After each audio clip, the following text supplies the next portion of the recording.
سڵاو هاوڕێیان و عزیزان، چاوەڕوانی خۆشترین ئاهنگ بن بە بۆنەی ساڵیادی سەرتاخانەکەم کاروان شارەوانی سید فەخرەدی.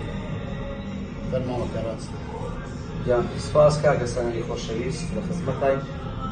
ئینشەڵا خۆشەویستان و ئازیزان بۆ سڵاو ڕێزمان بۆ بوو کردێکی خۆشەویست دەی ئینشەڵا چاوەڕوانی دانیشتێکی برایانە و دۆستانە و زۆر ئازیزانە بن.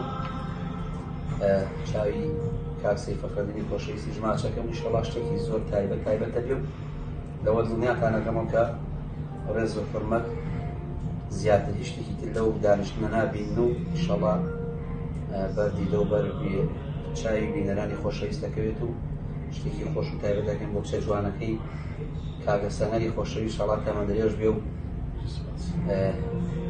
سەرکەوتوو بێ لە ژیانە کاک سەنەری خۆشەویست چاوەڕوانی ماجەکەم و چاوەڕوان بن و ڕێز و سڵامان هەیە دووبارە خزمەتانە.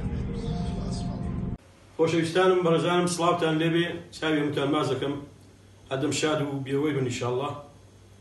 بەڕێزانم بەو زوانە چاوەڕێی بەرهەمەکی دووقۆڵی من و کاک کاروان شارەوانی بکەن لەسەر داواکاری کاک سەنگەر سماقوڵی بە بۆنەی عید میلادی کچە تاقانەکەی سەنجین خانمی خۆشەویست دانیشتەشی دۆستانە دەکەین بۆ برا بەڕێزەی.